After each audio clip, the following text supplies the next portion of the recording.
नमस्कार दोस्तों। 30 अक्टूबर 2022 की इवनिंग में मोरबी टाउन की जो सस्पेंशन ब्रिज था वो कोलैप्स होने की वजह से करीबन 140 से ज्यादा लोगों की डेथ हुई है और उनमें से 47 से ज्यादा बच्चे थे और कई लोग लापता है।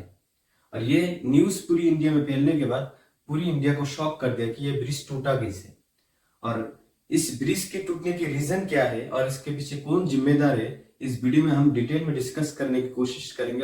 तो 140 साल पुराना पुल 140 लोगों को लील गया और लगातार मरने वालों का यह आंकड़ा और बढ़ सकता है, ये कहा जा रहा है।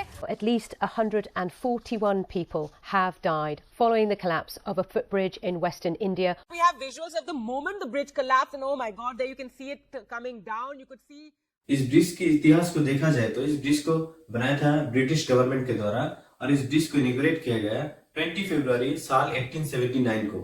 और इस ब्रिज को इनॉग्रेट किया गया था रिचर्ड टेम्पल के द्वारा, जो मुंबई के उस टाइम गवर्नर थे। और इस ब्रिज की जो लंबाई है वो 230 मीटर है और इस ब्रिज को तब से ओपन रखा गया लोगों के लिए और तब से लेकर आज तक इस ब्रिज को कभी रिनोवेट नहीं किया। But recently Morbi municipal corporation ने देखा कि ब्रिज की स्ट्रक्चर जो है ये बहुत ही वीक हो गया, इसलिए इस ब्रिज को रिनोवेट करने का सोचा और अजंता अरीवा कंपनी को इस ब्रिज को रिनोवेट करने के लिए कॉन्ट्रैक्ट दिया गया। ये कॉन्ट्रैक्ट साइन हुआ मोरबी म्युनिसिपल कॉर्पोरेशन और अजंता अरीवा कंपनी के बीच और इस कॉन्ट्रैक्ट का जो पीरियड है मेंटेनेंस की वो 2037 तक है। ये अजंता अरीवा कंपनी ऑल घड़ी को बनाते हैं या फिर मॉस्किटो इलेक्ट्रिक बैट बनाते हैं, लेकिन इनके पास जो रोड कंस्ट्रक्शन या फिर ब्रिज कंस्ट्रक्शन की जो नॉलेज थे ये जीरो था। फिर भी इनको किसी बड़े नेता की रिकमेंडेशन पर इनको कॉन्ट्रैक्ट दिया गया। मोरबी की जो डीएम थे उन्होंने खुद मना किया कि इस कॉन्ट्रैक्ट को अजंता अरीवा कंपनी को नहीं देना चाहिए क्योंकि उनके पास जीरो एक्सपीरियंस था। लेकिन जामनगर से किसी बड़े नेता का फोन आने के बाद यह कॉन्ट्रैक्ट अजंता अरीवा कंपनी को दिया जाता है और इस कॉन्ट्रैक्ट को दिया गया मार्च महीने में 2022 में और तब से लेकर 6-7 महीने लगा दिया इन और अजंता अरीवा कंपनी ने इस ब्रिज को रिनोवेट करने के लिए। लेकिन रिनोवेशन के बाद जब रीओपन किया गया, रीओपन करने के 5 दिन बाद ये ब्रिज टूट जाता है। किस तरह की रिनोवेशन हुआ है, आखिर में जो रिजल्ट है जीरो है। और इस ब्रिज की कैरिंग कैपेसिटी जो थे वो 150 से ज्यादा लोग इस ब्रिज में एक साथ नहीं चल सकते क्योंकि उस ब्रिज को उस तरह की डिजाइन किया गया था। और उस दिन करीबन 400 से ज्यादा लोग उस ब्रिज में एक साथ थे और इस वीडियो में आप देख सकते हैं कि कुछ लड़के जो है ब्रिज को हिला रहे हैं और साइड में जो स्ट्रिंग लगे होते हैं उसमें लात मार रहे। और ये भी एक रीजन है कि उसमें ज्यादा लोग होने की वजह से इस ब्रिज का जो कैपेसिटी था वो ओवर हो गया और ये ब्रिज टूट गया। और आज भी सर्च ऑपरेशन जारी है और जितने लोगों ने भी जान गंवाया उनको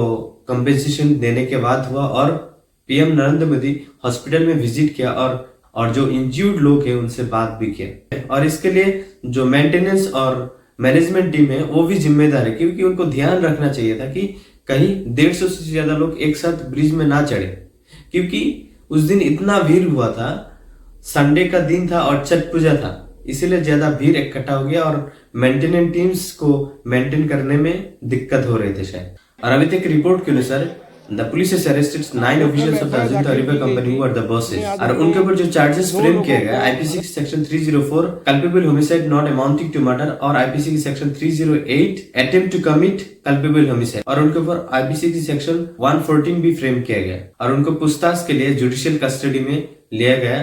और मेरे राय ये दोस्तों, जो भी इस इंसिडेंट में अपने जान गंवाया उनको न्याय मिलना चाहिए और इस ब्रिज के कोलैप्स होने के जो रीजन है उनको फाइंड आउट करके जो भी लोग जिम्मेदार है उनको सजा देना चाहिए।